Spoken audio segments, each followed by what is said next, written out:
अपने दर्शकों से ये कहना चाहेंगे कि जब आप निराश हो जी तो आप खुद को शांत रखें, जी क्योंकि जब तूफान आता है तो पेड़ वही गिरते हैं जो अकड़ के खड़े रहते हैं, वरना झुके हुए पेड़ तो आंधी के बाद वापस वैसे ही लहराते हैं। जी जी तो हम दर्शकों से यही कहना चाहते हैं कि आप हर एक परिस्थिति में अपने आप को तैयार रखें, प्रयास करें, संघर्ष करें और आगे बढ़ें। शिप कैप्टन मैनेजर, जैसा कि यह एक नाम के साथ मैनेजर जुड़ा है, तो मैनेजर एक सिर्फ नाम नहीं होता है बल्कि एक जिम्मेदारी भरा काम होता है। जी वहाँ पे काफ़ी लोग होते हैं शिप में, वहाँ पे उनके रहने, खाने और उनके स्वास्थ्य की जो जिम्मेदारी होती है वो एक कैटरिंग मैनेजर के ऊपर है। तो जो सबसे बड़ी चुनौती थी वो घर परिवार से दूर एक अलग ही व्यवस्था दुनिया थी वहाँ पे, क्योंकि वहाँ पे आपको परिवार से हर रोज़ मिल नहीं सकते हैं यहाँ की भांति, आप लोगों से बात नहीं कर सकते हैं हर रोज़ की तरह। तो मुझे थोड़ा वो अलग ही दुनिया समझ में आई, तो मैंने अपने मित्रों से जो प्रेरणा लेकर के उस क्षेत्र को हमने चुना। इसमें अगर हम पढ़ाई की बात करें तो सबसे पहले जो हमारी जो डिग्री है वो होटल मैनेजमेंट की है, वो हमें किसी अच्छे इंस्टीट्यूट या कॉलेज से करनी चाहिए। अगर डिग्री की बात करें तो हम BSc in hospitality and hotel administration का कोर्स कर सकते हैं। ये तो थी हमारी शैक्षणिक योग्यता। इसके अलावा शिप में जहाँ पे हम काम करते हैं वहाँ पे रहने के लिए हमें कुछ वहाँ की सेफ्टी कोर्सेज करने पड़ते हैं, जिसमें आपको STCW, ओपीटो कोर्स। हमारे जहाज़ पर एक दिन में लगभग 80 से 120 लोगों की खाने की व्यवस्था की जाती है। अच्छा वहाँ पे जो कार्य होता है वो 24 घंटे चलता है, तो जिसमें आपका ब्रेकफास्ट, लंच, डिनर और मिडनाइट शामिल होता है। तो वहाँ पे हमें पर डे का 80 से 120 लोगों के खाने की व्यवस्था करनी पड़ती है। समुद्र में देखिए काम करते समय हमारा जो एक चुनौती जो होती है वो समय सारणी के अनुसार चलती है। सबसे बड़ी जो चुनौती होती है हमें वहाँ पे जो हमारा सबके स्वास्थ्य को देख करके हमें चलना है, ताकि हम हर आदमी को वहाँ पे स्वास्थ्य रख सकें, उनके रहने के लिए हम जगह कंफर्ट बना सकें। तो हमारा जो समय होता है वो काफ़ी सारणी समय सीमा के ऊपर बंधा रहता है। हमारे हर एक काम की एक टाइमिंग होती है, हमें हर एक कार्य टाइम के अनुसार ही करना पड़ता है। नमस्कार दोस्तों, आपका अपना होस्ट अखिलेश वर्मा आज हमारे साथ हैं समुद्र जहाज पर कैटरिंग डिपार्टमेंट संभालने वाले शिप कैटरिंग मैनेजर। ये न सिर्फ सैकड़ों लोगों के खाने पीने की व्यवस्था करते हैं, बल्कि समुद्र बीच में ये अलग ही जीवन जीते हैं। आइए जानते हैं अनुभव, संघर्ष और मजेदार किस्से। नमस्कार जी। नमस्कार। सबसे पहले आप हमारे व्यूअर को अपना परिचय दें। हमारा परिचय तो बहुत ही छोटा है। मेरा नाम दीपक कुमार, सन ऑफ श्री कैलाश राय, और मैं इसी बाबा किनाराम के पावन भूमि से हूँ। जी यही मेरा छोटा सा परिचय है। जी। शिप कैटरिंग मैनेजर का काम क्या होता है? शिप कैटरिंग मैनेजर, जैसा कि यह एक नाम के साथ मैनेजर जुड़ा है, तो मैनेजर एक सिर्फ नाम नहीं होता है बल्कि एक जिम्मेदारी भरा काम होता है। जी वहाँ पे काफ़ी लोग होते हैं शिप में, वहाँ पे उनके रहने, खाने और उनके स्वास्थ्य की जो जिम्मेदारी होती है वो एक कैटरिंग मैनेजर के ही ऊपर होती है। तो वहाँ पे जो कैटरिंग जो क्रू होते हैं उनकी देख रेख की जिम्मेदारी हमारे ऊपर ही होती है, क्योंकि वहाँ पे आपको इमरजेंसी में न तो कोई मेडिकल सुविधाएं मिल पाएंगी समुद्र के अंदर, न तो आपको अचानक किसी खाने पीने की कमी पड़ जाएगी तो आपको तत्काल व्यवस्था वहाँ पे नहीं हो पाएगी।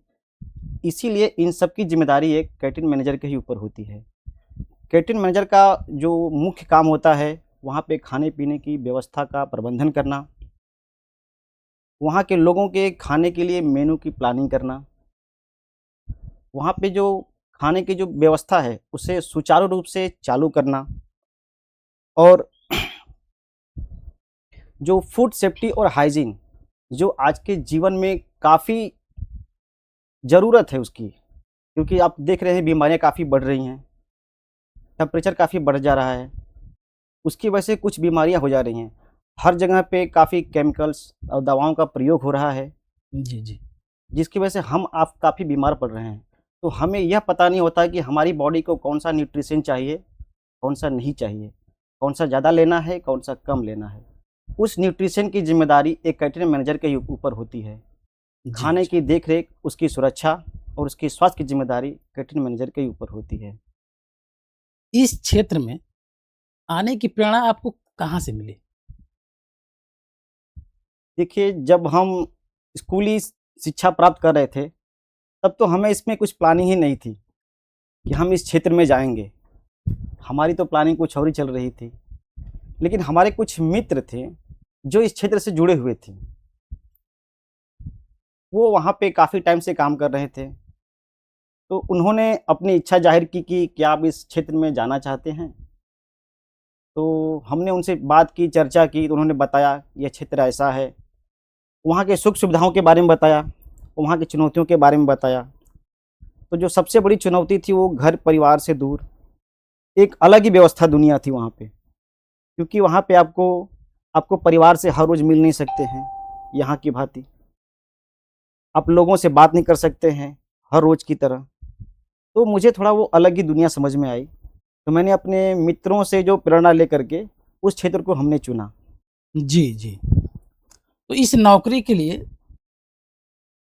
कौन-सी पढ़ाई और ट्रेनिंग की ज़रूरत होती है? इसमें अगर हम पढ़ाई की बात करें तो सबसे पहले जो हमारी जो डिग्री है वो होटल मैनेजमेंट की है। वो हमें किसी अच्छे इंस्टीट्यूट या कॉलेज से करनी चाहिए।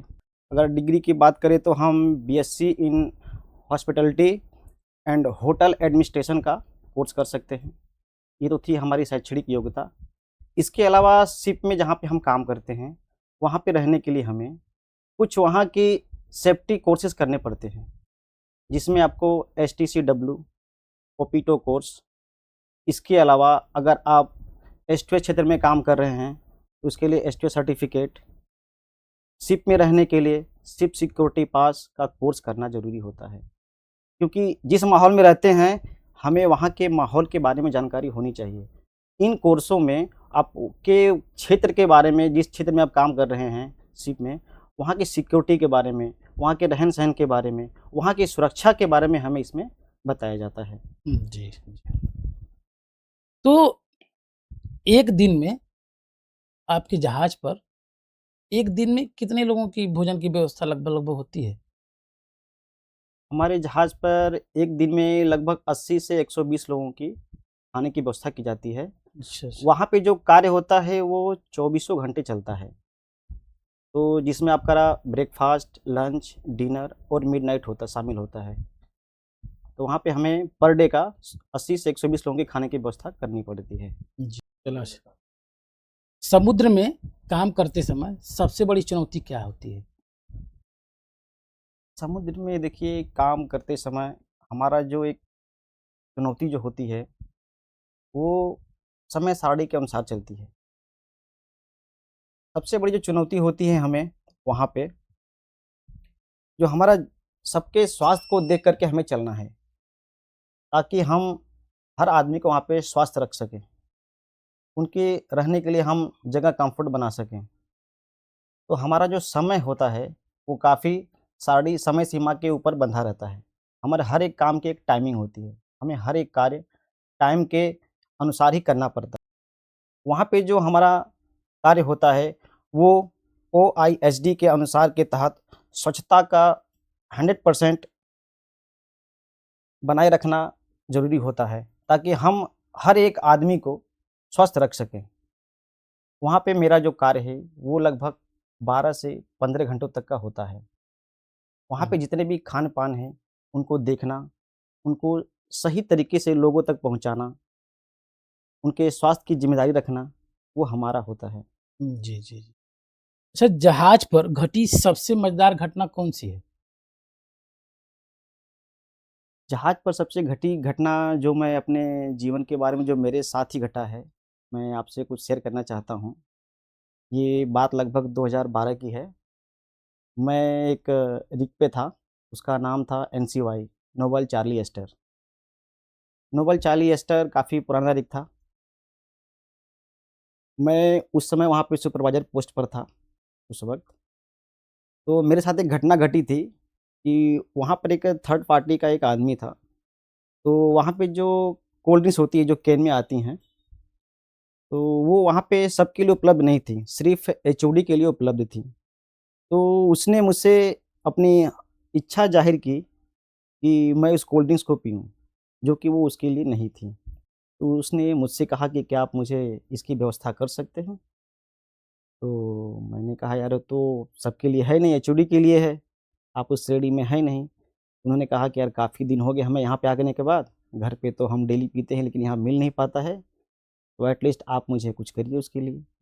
तो मैंने अपने मैनेजर से बात की कि उसे कोल्ड ड्रिंक्स चाहिए पीने के लिए, काफ़ी उसकी इच्छा है। तो उसने भी मना कर दिया, नहीं उसके लिए नहीं है, अगर कोई दूसरा देख लेगा तो फिर वो भी डिमांड करेगा हमारे यहाँ, जो कि हमारे रूल्स के खिलाफ है। जो चीज़ जिसके लिए है उसी को मिलनी चाहिए।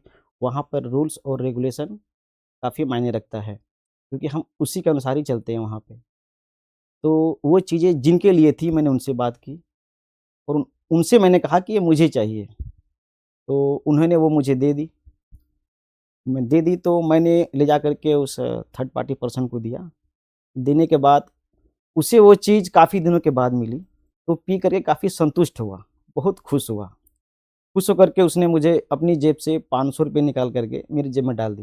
बोलते आपने मेरे लिए जो चीज़ यहाँ पे उपलब्ध नहीं है, अपने तरफ से ये मुझे करवाई। इससे वो खुश होकर के उसने मुझे ₹500 दिया। मैंने बोला आप मुझे नहीं चाहिए, ये तो एक्चुअली मेरा काम था, तो मैंने कर दिया। उन्होंने कहा नहीं, नहीं आप ये रखिए, ये मेरी तरफ से है। ये घटनाएँ लगभग 3-4 दिन बीत गई। उसके बाद मेरे एक दोस्त ने कहा कि अरे वो जो थर्ड पार्टी था उसको जा कर के लगभग 1 हफ्ते हो गए हैं, तो उस रूम में कोई नहीं है, उस रूम की साफ-सफाई करवा दीजिए। तब मेरे दिमाग में ध्यान आया, यार ये अभी तो ये 3 दिन पहले मुझसे कोल्ड ड्रिंक्स माँग के पिया था और ये बोल रहे हैं कि उसको जाके 1 हफ्ते हो गए। आखिर ये माजरा क्या है? मैंने बोला नहीं, नहीं यार 3 दिन पहले तो उसने मुझे कोल्ड ड्रिंक्स माँग के पी थी और आप बोल रहे हैं अभी 1 ही हफ्ते हुए हैं। अरे बोलता है नहीं उसको जाके तो 1 हफ्ते हो गए हैं। चाहिए तो आप पीओबी देख लीजिए। पीबी होता है वहाँ पे पर्सन ऑन बोर्ड, मतलब एक लिस्ट होती है जिसमें कौन आदमी किस दिन आया, किस दिन गया, उसकी डिटेल्स होती है उसमें। तो मैंने जब जाके देखा उसको, तो वास्तव में जिस दिन मुझे ध्यान था उस दिन में उसका नाम ही नहीं है, उस पर्सन का, वो ऑन बोर्ड ही नहीं है। तो मुझे ये भ्रम पैदा हुआ कि आखिर जिसने मुझसे कोल्ड ड्रिंक्स माँगी थी, वो मेरा एक भ्रम था या कुछ और है? वो मुझे कुछ समझ में नहीं आया। फिर मैंने लगातार पूरे 10 दिन की लिस्ट देखी, तो वो वास्तव में 1 हफ्ते पहले जा चुका था। ये बात मुझे आज तक समझ में नहीं आई कि जो मेरे साथ वो घटना घटी, वो एक वास्तविक थी या सिर्फ़ मेरे दिमाग का भ्रम था? जो मेरे साथ घटना घटी वो यही थी। जी, जी। तो जहाज पर आपका सबसे करीब दोस्त कौन होता है? देखिए, जहाज़ पर अगर हम अपने करीबी दोस्त की बात करें, तो वो हमारी एक टीम होती है। हमारा 14 लोगों का एक टीम होता है। इसमें हमारे क्रू मेंबर्स होते हैं, कैटरिंग के, जी, वो सबसे हमारे करीबी दोस्त हैं। क्योंकि हम वहाँ पे जो कार्य करेंगे, उनके बगैर हम कोई कोई भी कार्य संभव नहीं है। हमारे जो क्रू मेंबर है, वो हमारे लिए बहुत ही इम्पोर्टेंट है। वो इसके लिए इम्पोर्टेंट है, क्योंकि वहाँ पे जितने भी लोग हैं, सबका एक काम फिक्स है, उनको वही कार्य करना है। अगर उनमें से कोई एक आदमी बीमार गिर जाता है, अस्वस्थ हो जाता है, तो वो कार्य लोड दूसरे के ऊपर पड़ता है। तो वो काफ़ी चुनौती भरा पूर्ण काम हो जाता है। इसके लिए हमें आपस में सामंजस्य बना के रखना पड़ता है कि कोई बीमार ना गिरे, क्योंकि हमें हर एक कार्य उन्हीं से लेना है। हमें उन्हीं के साथ ही काम करना है, हमें उनसे ही कार्य करवाना है। तो वो हमारे सबसे बड़े मित्र हैं और उनके बगैर मैं कुछ नहीं कर सकता। और इसके अलावा कभी-कभी हमें कुछ ऐसी परिस्थितियाँ आती हैं, जहाँ हमें अपने बीमार क्रू को उतारना पड़ता है, उनको डिबोर्ट करना पड़ता है। तो ऐसी स्थिति में जो हमारे सबसे बड़े साथी मित्र होते हैं, वो हमारे ओआईएम होते हैं और कंपनी के रिप्रेजेंटेटिव, जिन्हें हम कंपनी मैन कहते हैं, वो होते हैं। जी, जी। अगर आपकी जहाज वाली ज़िंदगी पर फ़िल्म बने, तो उस फ़िल्म का क्या नाम होगा? देखिए, अगर हम अपने जहाज़ वाली ज़िंदगी में फ़िल्मों की बात करें, तो हम एक्चुअली कैटरिंग से डिपार्टमेंट करते हैं। तो वहाँ पे तो हम बोलेंगे गैली नंबर 1। गैली नंबर 1 इसके लिए क्योंकि हम वहाँ पे अपने किचन को गैली बोलते हैं वहाँ पे। जी जी जी। तो गैली नंबर 1 होगा, हम्म, मास्टर ऑफ द किचन होगा। अच्छा। कुछ ऐसी फिल्में जी उनके नाम पे बना सकते हैं। जी जी। तो लंबे समय तक परिवार से दूर रहना कितना मुश्किल मुश्किल होता है? देखिए, आजकल के जो समय में परिवार से दूर रहना काफ़ी मुश्किल हो गया है, जी क्योंकि आजकल टेक्नोलॉजी काफ़ी आगे बढ़ गई है। जी जी जी। हर कोई कहीं भी रहे एटलीस्ट अपने घर पे 2-3 बार तो कॉल कर ही लेता है। लेकिन वहाँ की जो ज़िंदगी है वो सबसे अलग है। जी। वहाँ पे हमें कैमरा फ़ोन अलाउ नहीं है। हम्म, वहाँ पे हम कैमरा फ़ोन लेके जा नहीं सकते हैं। हम्म, छोटी मोबाइल है तो हमारे पास उस पर नेटवर्क वहाँ पे नहीं आता है, क्योंकि हम अपने शोर से लगभग 120-150 किलोमीटर दूर रहते हैं, हम्म, तो नेटवर्क संभव नहीं है। वहाँ पर जो सैटेलाइट फ़ोन होते हैं, वहाँ से हम अपने घर पे इतनी बातें नहीं कर सकते हैं, जितनी हम एक फ़ोन के ज़रिए कर लेते हैं। वहाँ पे इंटरनेट है, इंटरनेट के बारे आप मेल के माध्यम से आप घर पे बात कर सकते हैं। हम्म, या फिर आप बिना कैमरे का मोबाइल आजकल तो काफ़ी इंडिया में तो पॉसिबल ही नहीं है। वो अभी बाहर दुबई में मिल रहा है, तो वहाँ से कुछ लोग लेके आ रहे हैं, जो अभी व्हाट्सएप पे बात कर लेते हैं। लेकिन पहले के टाइम में जब हम लोग स्टार्टिंग किए थे, वहाँ पे सैटेलाइट फ़ोन ही था। घर पे शायद 1-2 मिनट कभी बात कर लेते थे, वो भी महीने में 1-2 बार। हम्म, अब तो काफ़ी कुछ आसान हो गया है, लेकिन पहले ऐसी सुविधाएँ नहीं थी। ठीक है। तो जब आप वहाँ पे रहते हैं तो सबसे ज़्यादा घर की कौन-सी बात ज़्यादा याद आती है? देखिए, जब हम अब घर से दूर रहेंगे तो अपने घर, परिवार, दोस्तों की याद आएगी, ताकि हम उनको मिस करेंगे। क्योंकि वहाँ पे अनेक तरह के धर्म, जाति और संप्रदाय के लोग रहते हैं। जी। इंडिया के अलग-अलग प्रांतों से लोग आते हैं। देश-विदेश से भी लोग आते हैं काम करने के लिए वहाँ पे। तो यहाँ हम अपने परिवार को लगभग भूल सा ही जाते हैं। वो इसके लिए क्योंकि हम जहाँ पे रहते हैं वहाँ हमारा ही परिवार है। हम जैसे ही अपने शिप से बाहर निकलेंगे, चारों तरफ सिर्फ़ पानी ही पानी दिखाई देगा। वहाँ पे ना पेड़-पौधे मिलेंगे, ना आपको नेचुरल हवा मिलेगी, ना तो आपके साथी मिलेंगे जिनके साथ आप खेले-कूदे हैं, ना माँ-बाप मिलेंगे, ना परिवार मिलेगा। तो वहाँ पे जो लोग हैं, वही हमारा परिवार है। तो हम उन्हीं के साथ अपना ऐसा सामंजस्य बना लेते हैं कि हमारा वही अपना परिवार लगने लगता है। हमें अपने घर की याद तो आती है, तो हम कभी-कभी बात कर लिया करते हैं, लेकिन हमें अपना वही परिवार लगने लगता है, क्योंकि हमें अपना सारा समय उन्हीं के साथ ही बिताना है। जी, जी। तो हम उन्हीं को अपना परिवार मान करके अपना जी, समय काटते हैं वहाँ पे। जी, जी। जी, जब आप पहली बार नौकरी पाए थे या आपको नौकरी मिली थी, तो परिवार की क्या प्रतिक्रिया थी? जब हमें ये नौकरी जब पहली बार मिली थी, तो परिवार ने कहा कि नहीं, आपके लिए ये उचित समय नहीं है या उचित नौकरी नहीं है, आप यहाँ पे मत जाइए। लेकिन हमारी भी काफ़ी हार्दिक इच्छा हो गई थी कि नहीं, हमें वहाँ पे जाना है। घर हुँ, वालों ने मना भी किया था, क्योंकि वहाँ पे फ़ोन की, जैसा कि मैंने पहले ही बताया, कि कनेक्टिविटी नहीं थी वहाँ पे। उस वजह से वहाँ पे रहना काफ़ी मुश्किल हो गया था। घर वालों ने काफ़ी मना किया, लेकिन हमारी एक ज़िद बन गई थी। ज़िद इसके लिए कि हम लोगों से कुछ हट के करना चाहते थे। जी, हम ये नहीं चाहते थे कि जो आस-पास के लोग करें वो भी हम भी करें। हमें कुछ अलग ही करना था। तो हमने ये क्षेत्र चुना।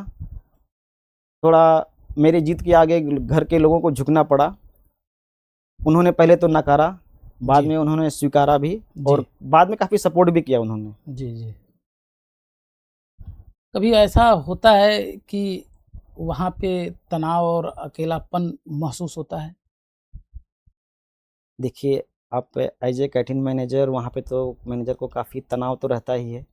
अपनी ज़िंदगी में और अपने काफ़ी रोज़ की दिनचर्या में। हुँ, इस तनाव और अकेलेपन को दूर करने के लिए वहाँ पे साधन भी रहते हैं। जैसे अपना कैरम बोर्ड है, एंटरटेनमेंट के लिए टीवी है, जिम रूम है, तो आप वहाँ पर जाके थोड़ा एंटरटेन कर सकते हैं। हुँ, लेकिन मुझे किसी ने बताया था कि अगर आपको अपना तनाव दूर करना है, हुँ, तो सबसे अच्छा जो प्लेस है वो आपका रेस्ट रूम है। हुँ, रेस्ट रूम में जाइए, थोड़ा टाइम के लिए आप रिलैक्स होकर के आंखें बंद करके अपना ध्यान अपने माथे पे केंद्रित कीजिए। तो आप जो सारा आपका जो तनाव है वो सब दूर हो जाएगा। तो जब मुझे तनाव ऐसा होता है तो आज भी मैं उनकी बातों को जो मानता हूँ और सेम ऐसे ही मैं करता हूँ, तो मुझे काफ़ी रिलैक्स महसूस होता है। जी जी। अच्छा, वर्क लोकेशन पर आप कैसे जाते हैं? देखिए, वर्क लोकेशन पे जाने की बात करें तो वहाँ पे एक ओएनजीसी का हेलीबेस है। वहाँ पे ओएनजीसी ने काफ़ी हेलीकॉप्टर्स, जिन्हें वहाँ की भाषा में चॉपर कहते हैं, उन्होंने हायर किया हुआ है। तो वहाँ से हम चॉपर के थ्रू जाते हैं, यानी हेलीकॉप्टर के थ्रू अपने वर्क लोकेशन पे जाते हैं। तो वहाँ हमें जाने के लिए सबसे पहले अपनी सिक्योरिटी चेकिंग करनी पड़ती है, जिसमें बैगेज चेकिंग, अपना बॉडी का वेट, हम अपने साथ कुछ ऐसी चीज़ें ना ले जाएं जो वहाँ पे नुकसान हो, जैसे वेपन्स हो गया, ड्रग्स हो गया, अल्कोहल हो गया, ये आप अपने साथ नहीं लेके जा सकते हैं। वहाँ पे फिर हमारा सिक्योरिटी चेक होता है, उसके बाद हम चॉपर में बोर्ड करते हैं, वहाँ पे जाने के बाद फिर हम डिबोर्ड होते हैं। जी जी। बेस में आप अपना आदर्श किसे मानते हैं और क्यों मानते हैं? बेस में हम अपने आदर्श की बात करें तो हमारे एक सीनियर ऑपरेशन मैनेजर हैं, जिनका नाम मिस्टर वासुदेव पराडकर है। वो मुझे इस क्षेत्र में लाने के लिए, क्षेत्र में नहीं, मुझे इस मैनेजर पोस्ट तक लाने के लिए उनका एक काफ़ी योगदान रहा हुआ है। वो एक काफ़ी शालीन, शांत और सरल विचारधारा के व्यक्ति हैं। जब मैं सुपरवाइज़र में था तो उन्होंने मुझे इस पोस्ट के लिए मुझे सेलेक्ट किया और मुझसे ज़्यादा उनको कॉन्फिडेंस था कि मैं ये कार्य कर लूँगा। उन्होंने मुझे पहली बार इस कार्यक्षेत्र के लिए चुना। सबसे बड़ी बात उनकी ये है कि वो अगर हमसे कुछ गलतियाँ होती हैं तो उस गलतियों को वो बहुत ही सरल, शांत और अच्छे स्वभाव से उन्हें हमके समझाते हैं। जी जी। हमारी गलतियों पे वो कभी गुस्सा नहीं करते हैं। होता है ना कि हम, जैसे हमारे सीनियर हैं, अगर कोई गलती कर दे तो काफ़ी डांट फटकारते हैं, लेकिन वो ऐसे नहीं हैं। हमारी गलतियों को भी वो प्यार से ही समझाते हैं जी जी। और हमें आगे बढ़ने की प्रेरणा देते हैं। आपको कॉफ़ी पसंद है या चाय? देखिए, अब चाय और कॉफ़ी की बात की जाए तो आदमी को अगर रिफ़्रेश होना है तो उसके लिए चाय काफ़ी मायने रखता है। जी।